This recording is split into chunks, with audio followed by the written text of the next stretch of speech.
ശേഷം എംപോക്സോ. ലോകം മുഴുവൻ ഭീതിയോടെ നോക്കുന്ന എംപോക്സ് അഥവാ കുരങ്ങുപനി ലോകവ്യാപകമായി പടർന്നു പിടിക്കുകയാണ്. എന്താണ് ഈ എംപോക്സ്? ഇതിന്റെ ലക്ഷണങ്ങൾ, പ്രതിരോധ മാർഗങ്ങൾ എന്തൊക്കെ?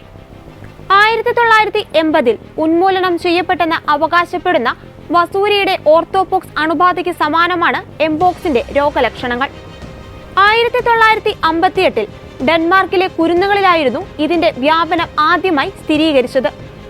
മനുഷ്യരിലും മറ്റു ചില മൃഗങ്ങളിലും ഉണ്ടാകാവുന്ന ഒരു പകർച്ചവ്യാധി വൈറൽ രോഗമാണ് കുരങ്ങു വസൂരി അല്ലെങ്കിൽ വാനര വസൂരി എന്നറിയപ്പെടുന്ന മങ്കിപോക്സ്. വസൂരിക്ക് കാരണമാകുന്ന ഓർത്തോപോക്സ് വൈറസ് ജനുസിലെ സൂനോട്ടിക് വൈറസായ മങ്കിപോക്സ് വൈറസാണ് ഈ രോഗത്തിന് കാരണമാകുന്നത്. 2022 ഇന്ത്യയിൽ ആദ്യമായി കേരളത്തിലാണ് രോഗം കണ്ടെത്തിയത്.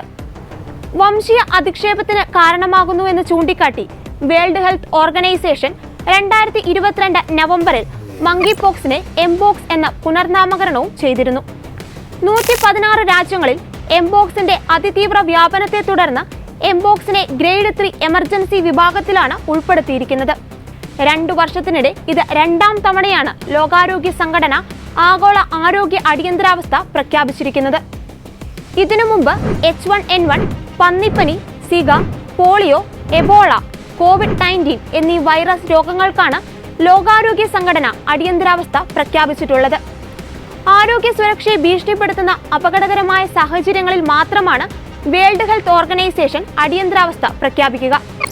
ലോകാരോഗ്യ സംഘടന ജനറൽ സെക്രട്ടറി തെദ്രോസ് അദാനം ഗീബ്രയേസസ് പറയുന്നതനുസരിച്ച് ആഫ്രിക്കയിൽ തുടങ്ങിയ രോഗവ്യാപനം നിലവിൽ 15,000-ഓളം ആളുകളെ ബാധിച്ചു കഴിഞ്ഞു.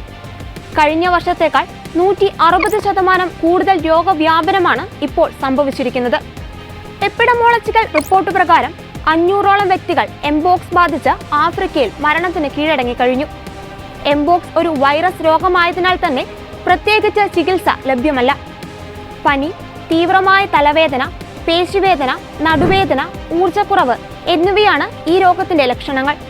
പനി വന്ന 13 ദിവസത്തിനുള്ളിൽ തന്നെ മുഖം, കൈകാലുകൾ, കൈപ്പത്തി, ജനനേന്ദ്രിയം, കോർണിയ, കോൺജങ്ക്റ്റൈവ എന്നിവിടങ്ങളിൽ കുമിളകൾ പ്രത്യക്ഷപ്പെടുന്നു. തിരിച്ചറിയാൻ വൈകുന്നു എന്നത് ഈ രോഗത്തിന്റെ വ്യാപനത്തിനും തീവ്രത കൂട്ടുന്നതിനും കാരണമാകുന്നു. മൃഗങ്ങൾ, രോഗിയുടെ ശരീരസ്രവങ്ങൾ, ഇവ പറ്റി മലിനമായ വസ്തുക്കൾ, ഇതുമായുള്ള നേരിട്ടുള്ള സമ്പർക്കം എന്നിവ വഴിയാണ് ഈ വൈറസ് പടരുന്നത്. അണ്ണാൻ, വിവിധയിനം എലികൾ, കുരങ്ങുകൾ എന്നിവയിൽ എംപോക്സ് സാന്നിധ്യം സ്ഥിരീകരിച്ചിട്ടുണ്ട്. രോഗബാധിതന്റെ ശ്വാസകോശ സ്രവങ്ങൾ, ക്ഷതങ്ങൾ, കിടക്കകൾ, രോഗിയുമായി ലൈംഗിക ബന്ധം പുലർത്തൽ, അമ്മയുടെ പ്ലാസന്റ വഴി ഗർഭസ്ഥ ശിശുവിലേക്ക് വൈറസ് വ്യാപിക്കൽ എന്നീ രീതികളിൽ മനുഷ്യരിൽ നിന്ന് മനുഷ്യരിലേക്ക് ഈ രോഗം പടരുന്നു. ജെനിയോസ് വാക്സിനാണ് അണുബാധയും അപകട സാധ്യതയും കുറയ്ക്കുന്നതിന് വേണ്ടി ലോകവ്യാപകമായി ഉപയോഗിച്ചു വരുന്നത്. 2 ഡോസ് വാക്സിനാണ് രോഗിക്ക് നൽകുക. ആദ്യ ഡോസിന് ശേഷം 4 ആഴ്ചയ്ക്ക് ശേഷമാണ് അടുത്ത ഡോസ് നൽകുക.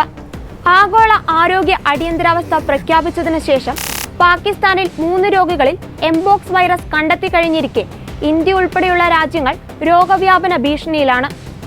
കൊറോണ പോലെ ലോകത്താകമാനം നാശം വിധിക്കുന്ന മഹാമാരിയായി എംപോക്സ് മാറുമോ എന്ന ഭീതിയിലാണ് ലോകരാജ്യങ്ങൾ.